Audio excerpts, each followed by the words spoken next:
So where did you get the idea for Things That Are Round? It came from a lot of different places, and I tend to sort of get an idea and then I sit on it for a while and see if things bubble up around it that I can kind of turn it into an idea for a play. So my teacher, Tina Howe, gave me a prompt that she's given many other people, not specific to me, but it was to write a play with an opera singer and a ventriloquist and a deaf person. At the same time, I had just been recently diagnosed with a hearing disorder that had been actually misdiagnosed since childhood. So I was really interested in communication and how we mishear things and how we understand each other. So I created this two-person play, and it's two women who kind of enter into this world together that they're both building in some ways and creating that makes sense to them, but from the outside is a little bit disorienting, a little bit odd. And where'd the ventriloquist go? Yeah, I mean, I think thematically, the question of a ventriloquist is sort of maybe in the play, but it's the idea of limits or rules or some sort of architecture to play with, a structure for the play that gives you something to work against. Either you embrace that restriction or you need to bust through it, but you end up kind of justifying your choices against that. So it's sort of freeing, even though it's a limitation. I was going to say that, yeah. So then what was the process with the piece? I know it's gone through quite a development process, and can you share with us a little bit what that's been like? Sure. So some playwrights kind of just crank through their plays and a new one each year. And I do have several plays in motion at any given time, but they have a long gestation period. So this play, I did 37 drafts of over 6 years. And I was losing my mind at one point because the ending was eluding me.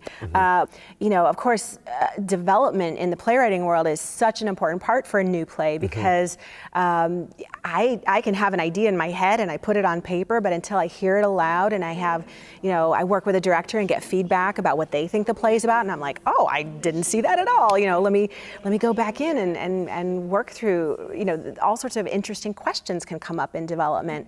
And then we get to a place where we share it with an audience, which, sometimes opens up doors and questions that I hadn't even thought of. But I had many gifted directors helping me, actually.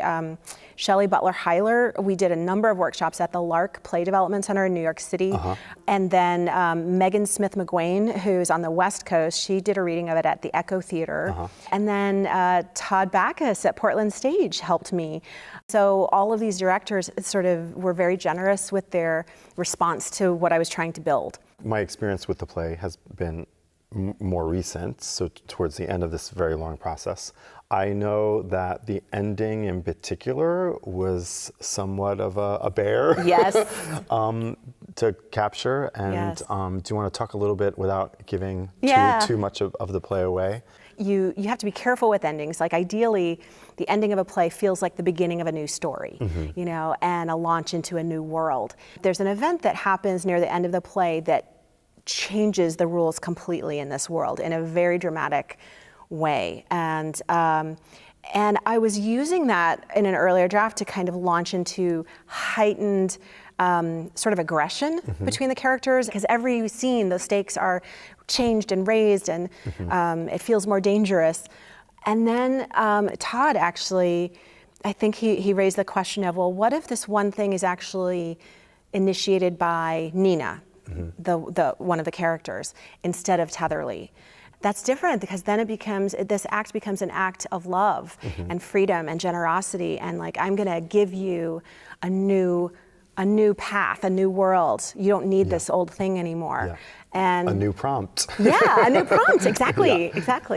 Create a new, let's build a new story together. So it becomes, it's less about pushing it into like, what's the furthest aggressive place we can go? It's like, oh, actually, let's blow this open with love and a gift of understanding and seeing and being seen. Thank you so much for having a conversation about this. And I love the play. And thank you for entrusting Rep Stage with the world premiere. Thank you so much. I'm so grateful. Thank you. Thank you.